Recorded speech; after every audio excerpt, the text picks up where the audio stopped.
आज जब मार्केट्स खुली तो ऐसा लग रहा था आज भी एक रिकॉर्ड क्लोजिंग होगी, क्योंकि सारे जो ग्लोबल मार्केट्स थे वो पॉजिटिव में थे। तो ऐसा लग रहा था यहाँ से निफ्टी और ऊपर जा सकती है और अच्छे हाइज बनेंगे।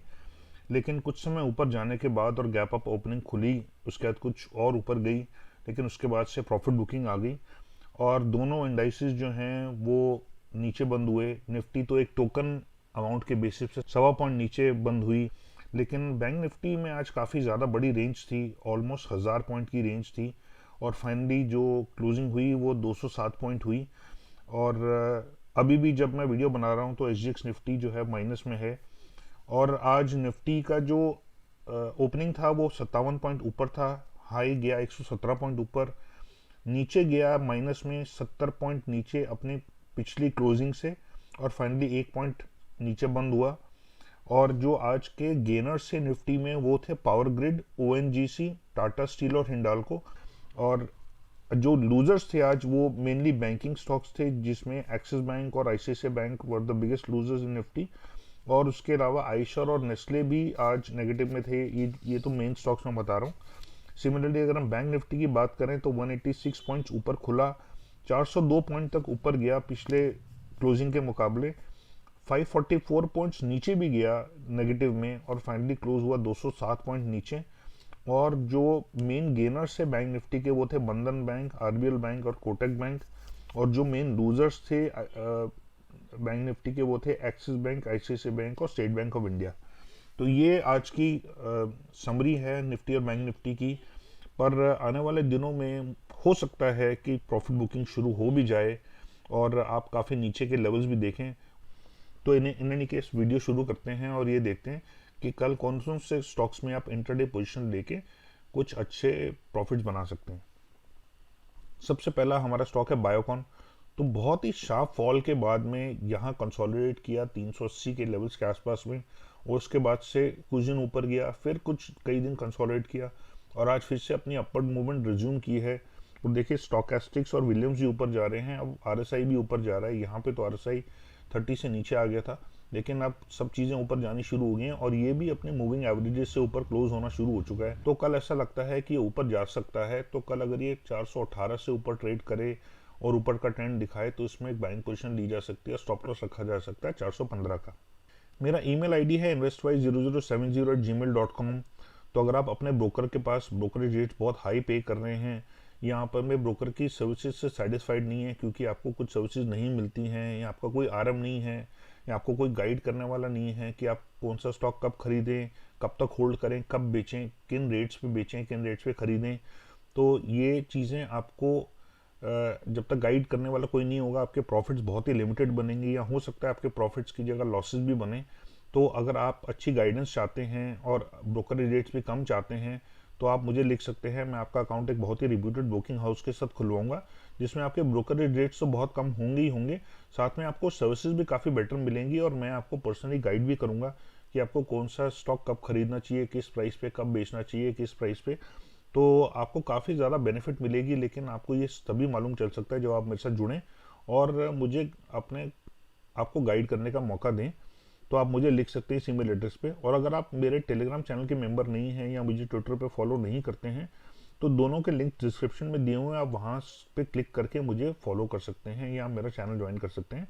और अगर आपको वीडियो पसंद आए और इन्फॉर्मेटिव लगे तो इसको लाइक और शेयर कीजिएगा, और चैनल के सब्सक्राइबर नहीं है तो सब्सक्राइब करिए, और जब बेल नोटिफिकेशन आप प्रेस करेंगे तो ऑल सेलेक्ट करना मत भूलिएगा, नहीं तो आपको सारे वीडियोस के नोटिफिकेशन नहीं मिलेंगे। नेक्स्ट स्टॉक है गोदरेज कंज्यूमर प्रोडक्ट्स। तो काफ़ी अच्छी रनअप थी यहाँ तक, लेकिन उसके बाद में कंटिन्यूसली इसमें सेलिंग देखने को मिल रही है और लोअर हाइज और लोअर लोज बना रहा है। और यहाँ ऐसा लग रहा था कि थोड़ा सा रेंज बाउंड है 740 770 के बीच में, लेकिन अब वहाँ से भी नीचे आना शुरू हो गया है। कोई ज़्यादा बड़ा हाई इसने बनाया नहीं, 770 से ऊपर क्लोज करके पुराने हाइस को टेस्ट नहीं किया और यहीं से ही नीचे होना शुरू हो गया, जबकि मार्केट में कुछ खास प्रॉफिट बुकिंग हुई नहीं है। इनफैक्ट मार्केट तो अभी भी ऑल टाइम हाइस पे है, और आज भी एक नया इंट्राडे हाई बनाया था मार्केट ने ऑल टाइम, लेकिन इसमें काफ़ी ज़्यादा सेलिंग देखने को मिल रही है और ये आज लगभग 3% नीचे था काफ़ी अच्छे वॉल्यूम्स पे। तो ऐसा लगता है कि थोड़ा सा और भी नीचे जा सकता है, कुछ लोअर लेवल्स और आपको दिखाए। तो अगर ये कल 720 से नीचे ट्रेड करता है और नीचे का ट्रेंड दिखाता है तो इसमें शॉर्ट पोजीशन ली जा सकती है और इसका स्टॉप लॉस रखा जा सकता है 725 का। और देखिए जो RSI है और बाकी इंडिकेटर्स हैं वो भी कंटिन्यूसली नीचे गिर रहे हैं, तो इसमें थोड़ा काफ़ी ज़्यादा वीकनेस देखने को मिल रही है। और ये अपने 200 डे मूविंग एवरेज को छोड़ के उसके अलावा बाकी जितने भी मूविंग एवरेजेस हैं उससे नीचे ही ट्रेड कर रहा है। नेक्स्ट स्टॉक है हेवल्स। तो हेवल्स ने बहुत ही ज़बरदस्त रनअप किया है अभी तक और थोड़ा थोड़ा टाइम कंसोलिडेट करके फिर ये नए हाईज बनाता रहता है और इसमें वीकनेस बहुत ही कम देखने को मिल रही है। जो वीकनेस होती है वो भी बहुत ही शॉर्ट लिव्ड होती है, बहुत ही कम समय तक रहती है और बहुत शैलो वीकनेस होती है। कोई नए लोज नहीं बनाए इसने बस। और जो फॉल आई थी वो एक ही दिन बड़ी शार्प फॉल आई थी बजट से जस्ट पहले, लेकिन उसके बाद से आप देखें ये इसने अपने 50 डे EMA पे सपोर्ट लिया और वहाँ से फिर कंटिन्यूसली ऊपर ही जा रहा है। और जो ये रेड कैंडल्स भी बन रही हैं ये भी मोस्टली 5 डे मूविंग एवरेज के आसपास ही बनती हैं। 10 डे पे भी इसको सपोर्ट बहुत ही कम दिन देना पड़ा है। जैसे इस दिन इसने अपने 10 डे मूविंग एवरेज से सपोर्ट लिया, यहाँ लिया और यहाँ लिया, लेकिन बाकी दिन 5 डे मूविंग एवरेज से ही इसको सपोर्ट मिल गया और ये ऊपर जाता रहा। और अब इसने स्पीड पकड़ ली है, काफ़ी तेज़ी से ऊपर मूव कर रहा है और आज इसकी मूवमेंट काफ़ी ज़्यादा अच्छी थी। डिसेंट वॉल्यूम्स थे, एवरेज वॉल्यूम्स के मुकाबले थोड़े से ज़्यादा थे और 0.4% ऊपर गया है। हालांकि आज मार्केट काफ़ी हल्की थी और बड़ा शार्पली मार्केट ने करेक्ट भी किया, लेकिन उसके बावजूद इसमें बिल्कुल भी वीकनेस देखने को नहीं मिली और ये अपने हाइस पे क्लोज किया है। मतलब पुराने जो हाइस थे उससे भी ऊपर क्लोज किया है, तो ये काफ़ी ज़्यादा स्ट्रेंथ दिखाता है। तो ये और भी ऊपर जा सकता है। तो कल अगर ये 1217 से ऊपर ट्रेड करे और ऊपर का ट्रेंड दिखाए तो इसमें 1215 का स्टॉप लॉस लेके बाइंग पोजीशन ली जा सकती है। नेक्स्ट स्टॉक है इन्फो एज या जिसको नौकरी.com भी बोलते हैं। तो नौकरी जो है वो यहाँ पे इसने हाइज बनाए फिर नीचे गिरा काफ़ी ज़्यादा शार्पली। एक ये जो इसके लेवल्स थे उससे भी नीचे गिरा और ऑलमोस्ट अपने सारे मूविंग एवरेज से नीचे ट्रेड कर रहा था एक्सेप्ट 200 डे मूविंग एवरेज।